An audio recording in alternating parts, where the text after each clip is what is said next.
Salam, hər vaxtınız xeyir olsun. Dediyimiz kimi bugündən etibarən Python haqqında sıfırdan başlayaraq dərslər çəkib mütəmadi olaraq YouTube kanalımızda yerləşdirəcəyik. Ümid edirəm ki, hər kəs üçün yararlı və faydalı olar.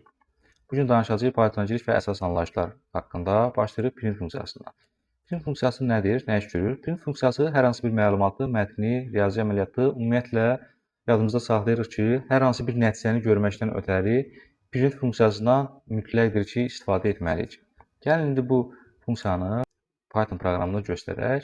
Python proqram pəncərəsi ekranımız hal-hazırda iki hissədən ibarətdir. Bax, gördüyümüz birinci hissə ki var, burada kod sətirlərini əlavə edirik. İkinci hissədə isə hər hansı əməliyyatın nəticəsini görə bilərik. Yəni müəyyən bir nəticə əks olunur burada. Tutaq ki, məsələn bura yazıram 250-ni ekranda göstərməkdən ötəri, nəticə kimi çıxarmaqdan ötəri, ümumiyyətlə yazdığım kodların nəticəsini görməkdən ötəri burada run əmri var. Bu əmri klikləyirəm və aşağı hissədə nəticə görürəm. İndi görmədim. Niyə? Çünki print funksiyasından istifadə etməmişəm burada. Gəlirəm indi print yazıram bura. 250. İcra et düyməsi sıxdıqda 250-ni mən görürəm harda?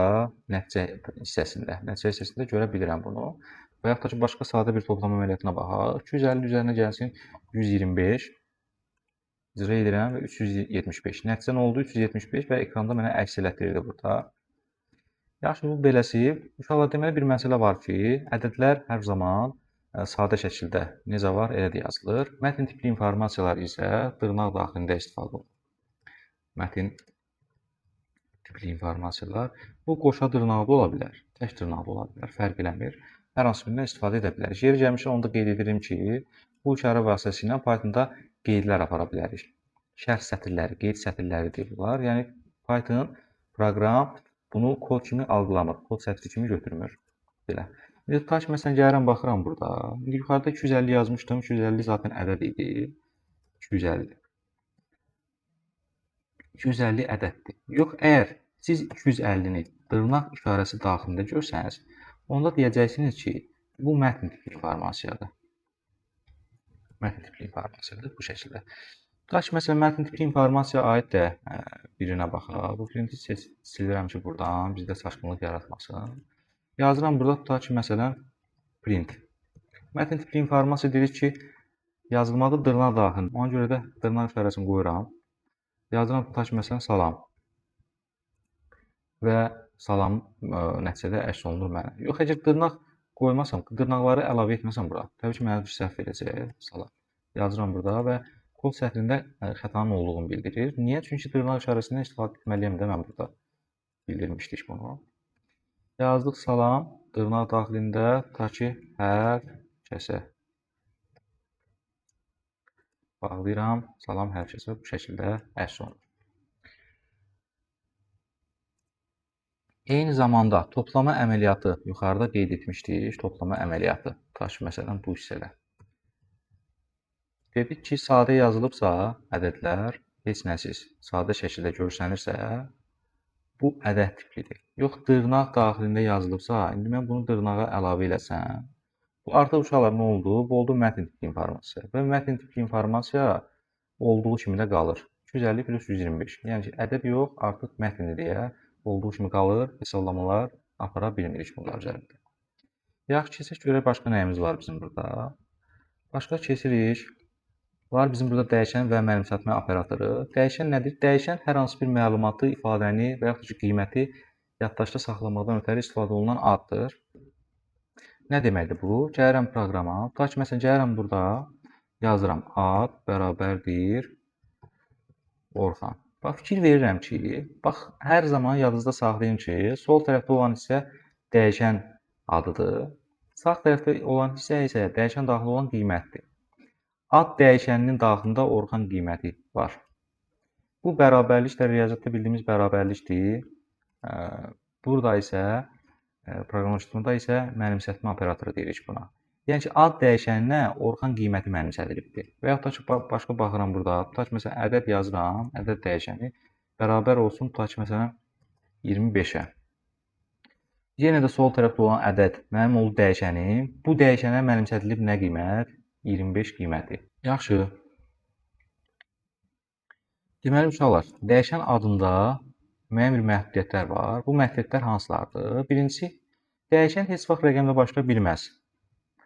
Dəyişən rəqəmlə başlaya bilməz, amma rəqəmlə bitə bilər. Tutaq ki, məsələn, mən yazıram burada print, gəlin göstərək bunu, ədəd. Ədəd dəyişənimin qiyməti nəyə bərabərdir? 25-ə göstərir burada. İndi mən bu dəyişənə, tutaq ki, məsələn, bir ədəd yazsam, avtomatik qarşıda da gördüyünüz kimi burada bir xətanın olduğunu göstərir. Gəlib burada bir ədəd də versən, yəni rəqəm əlavə etdiyimə görə belə bir xəta verir. Amma dəyişənin daxilində və dəyişənin sonunda hər hansı bir rəqəmlərdən istifadə edə bilərəm. Tutaq ki, ədəd 1.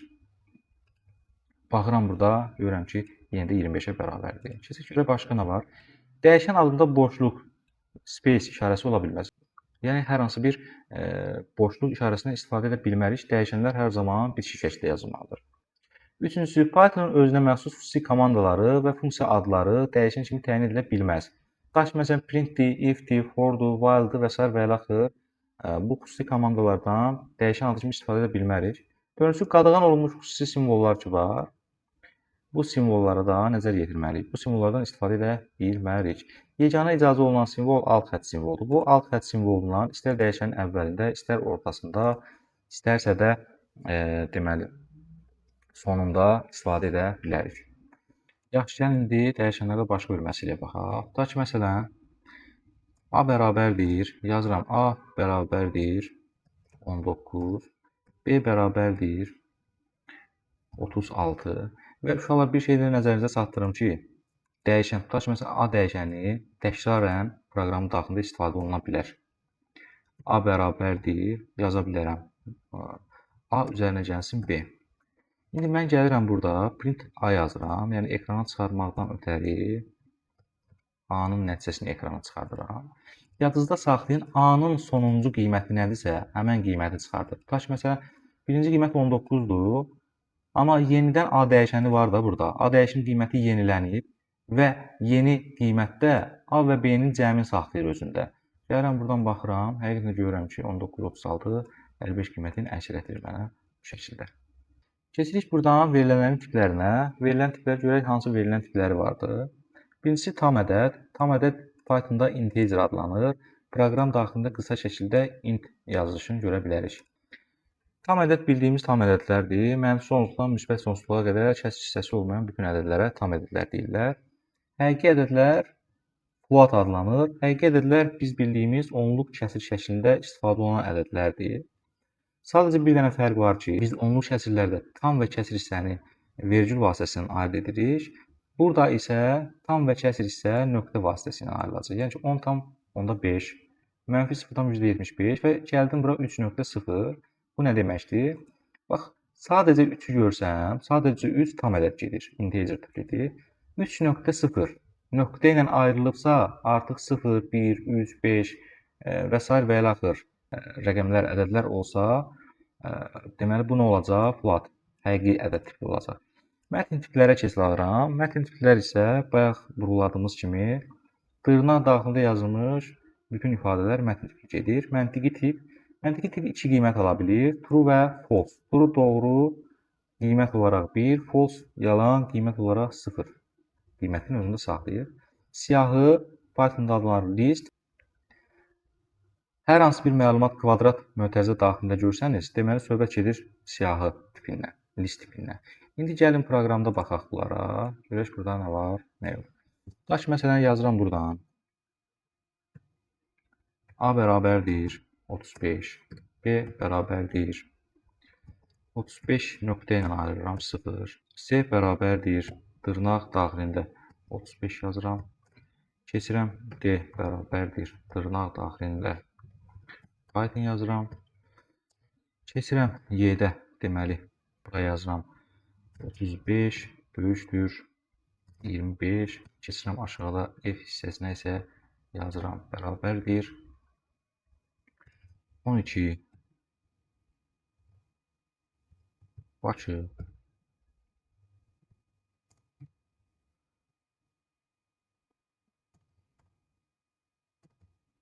Və s. və ilaxır bu şəkildə.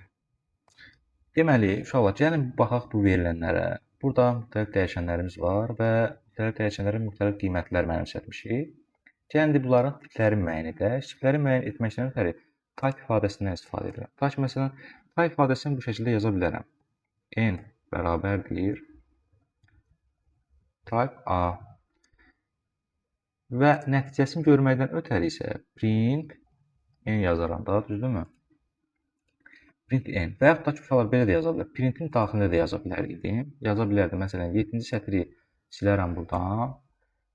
Birbaşa printin daxilində yaza bilərəm. Type Taş məsələn A, B, C, D və s. və ilaxır tiplərini müəyyən edə bilərəm. Yaxşı, elə gəlin bu şəkildə yazaq. Tutaq ki, məsələn, baxıram. A, birinci sətrimdə olan ifadənin tipini təyin etmək istəyirəm. Gəlirəm, baxıram, görürəm class int, yəni integer. Deməli, birinci sətrimdə yazılan məlumatın tipi nə oldu? Integer tipli oldu. Qeyd edirəm buradan integer tipli.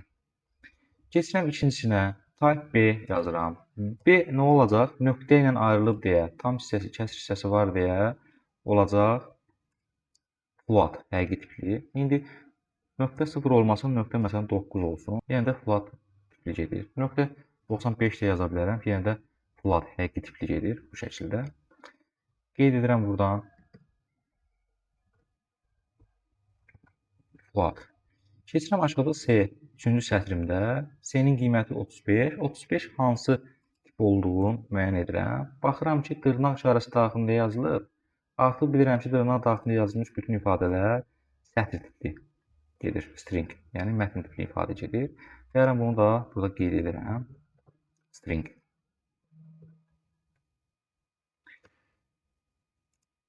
Dördüncü sətirdə olan ifadəm də yazılıb deyə dırnaq daxilində avtomatik şəkildə bunu da yazıram. Nə olacaq? String olacaq.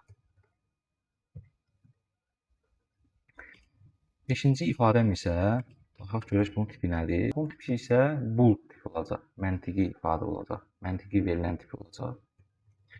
Bunu da qeyd edirəm bura.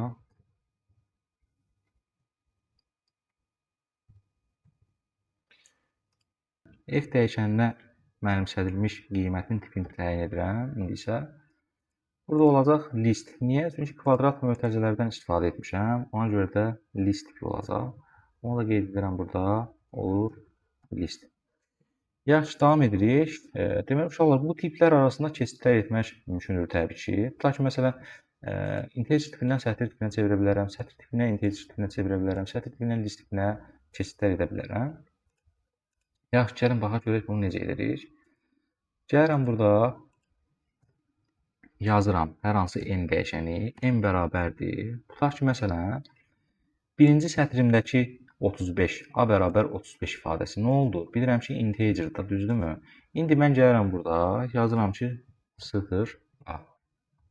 Yəni, sətir tipli, A-nı sətir tipliyə çevir. A-nı nə et? Mətn tipli. Yaxşı, F qalıb burada. Bunu da N eləyirəm.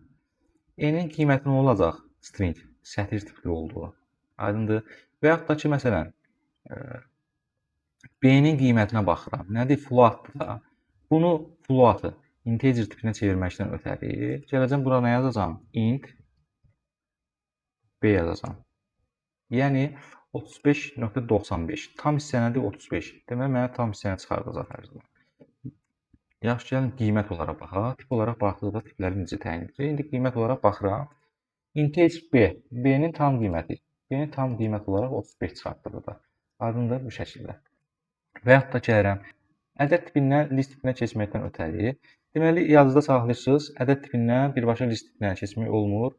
Ondan ötəri birinci sətir tipinə keçməliyik. Sonra list tipinə keçid almalıyıq. Tutaq ki, məsələn, A-ya baxıram. A. A integer da ədəd tiplidir. Bundan keçid alıram hara? List tipinə. Ona görə də A-nı dedim ki, birinci çevirməliyəm sətir tipinə. Yazıram sətir A. Sonra nə etməliyəm? Bu çevirdiyimi elə burada da birbaşa yazaq. List tipinə çevirməliyəm də. Yazıram list. Bu şəkildə mötərizəmi də bir dənə bağlayıram buradan. Proqramı icra edirəm. Fikir verin. 3, 5 bu şəkildə çıxartdı. Sadəcə olaraq, məsələn, 35-in rəqəmlərin ayrı çıxartdı. 35-i sadəcə olaraq list tipində verməsini istəyirəmsə, gələcəm sadəcə olaraq burada kvadrat mötərizə daxilində A yazacağam. Bu şəkildə. 35 nə oldu? List tipində oldu. Belə. Bu da oldu tiplər, tiplər arasında çevirmələri. Yaxşı, davam edirik. Görək başqa bizim nəyimiz var burdan, nələrimiz var. Gəldik input funksiyasına. Input funksiyası nə iş görür? Yaxşı. Bayaq deyirdim ki, tutaq ki, məsələn yazıram bura ad bərabərdir Orxan, soyad bərabərdir Əlizadə. Bax, fikir verin, uşaqlar. Dəyişənə mən bir qiyməti mənimsətdim burada. Printdə gəlirəm ki, burada print olsun. Print ad soyad. Çıxardır ki, buradan Orxan Əlizadə. Və yaxud da ki, məsələn, başqasına baxıram. A bərabərdir, yazıram 96. B bərabərdir, yazıram 39. C bərabərdir, yazıram. A üzərinə gəlsin B. Printdə C-ni yazıram. Print C. 135 bunların cəmini çıxartdı. İndi input funksiyasının mahiyyəti nədir? Input funksiyası nə iş görür? Burada dəyişənə qiyməti mənimsədirik. Hər hansı bir qiyməti yazırıq. Tutaq ki, məsələn, adı, soyadı dəyişməkdən ötəri silməliyəm, yenə məlumat yazmalıyam. Silməliyəm, yenə məlumat yazmalıyam. Bunun biraz rahatlaşdırmadan, asanlaşdırmadan ötəri input funksiyasından istifadə edirik. Input funksiyası məlumatı istifadəsini birbaşa alır. Yəni ki, gəlirəm bura, ad bərabərdir Orxan yazmıram, ad bərabərdir input yazıram. Və bu şəkildə yazılır. Və yadda saxlayın, input funksiyası birbaşa olaraq mətn tipli qəbul edir verilənləri. Hər hansı bir ifadəni yazırsansa, qiymət daxil edirsənsə, mətn tipli yazır. Yazıram input bu şəkildə. Ad soyad. İndi mən printin CS-ni silim buradan ki, bunu daha rahat görə bilim. Gəlirəm proqramı icra et vururam. Bax, fikir verin burada heç bir şey çıxmadı. Bu gözləyir ki, məlumatı mən daxil edim. Gəlib yazıram bura Orxan. İkinci hissədən də yazıram Əlizadə. Bu şəkildə. Orxan Əlizadə. Və yaxud da ki, məsələn, başqa ad çıxartmaq istəyirəm. Proqramı yenidən işə salıram. İcra et vururam. Yazıram buradan. Tural. Keçirəm ikinci hissədən soyada daxil etməliyəm. Hacıyev. Bir dənə də enter sıxıram. Tural Hacıyev. Ad soyad bu şəkildə çıxardır. Aydındır. Yəni verilənləri biz daxil edirik hər dəfə. Bir dəfə deyil də proqramı bir neçə dəfə icra edə bilərəm bu şəkildə. Tutaq ki, məsələn, ad Orxan Əlizadə bir dəfə yazıram proqramı. Amma ad input yazıramca elə bil ki, ad və soyad sinifində olan bütün ad soyadları daxil etməkdən ötəri bu input funksiyasından istifadə edirəm. Yaxşı, gəlib keçirəm buradan. İndi məsələ var bu cəmləmələrdə. Dedim ki, input, indi bu ədədləri necə daxil edərəm? Dedim ki, bu input verilənləri hər zaman necə qəbul edir? Sətr tipli qəbul edir. Məndə də 96 yazmışamsa bura, 96 nədir? Integer tiplidə. Onda mən inputun qarşısına bir dənə integer ataram. Int, input. Əgər tam ədədlər daxil etmək istəyirəmsə, bu şəkildə yazıram. B-nin də qiyməti olacaq int input şəkildə yazıram. Yaxşı, gəlirəm buradan ilk üç sətri silirəm ki, ad soyadla A və B-nin inputları daş-baş düşməsinlər burada. Yaxşı, gəldim buradan proqramı icra edirəm və buradan yazıram. Tutaq ki, məsələn 256, keçirəm buradan yazıram 125, enter sıxıram. Çıxardır nəticəsini. Yenə icra eləsəm, yenə böyük ədədləri də yazsam buradan, yenə də nə olacaq? Bunların cəmini çıxardacaq. Yəni A və B-yə ixtiyari bir ədədləri daxil edə bilərəm. C-də isə bu ədədlərin cəmini əldə edə bilərəm. Belə, bugünlük dərsimiz bu qədər. Növbəti dərslərimizdə görüşmək ümidi ilə.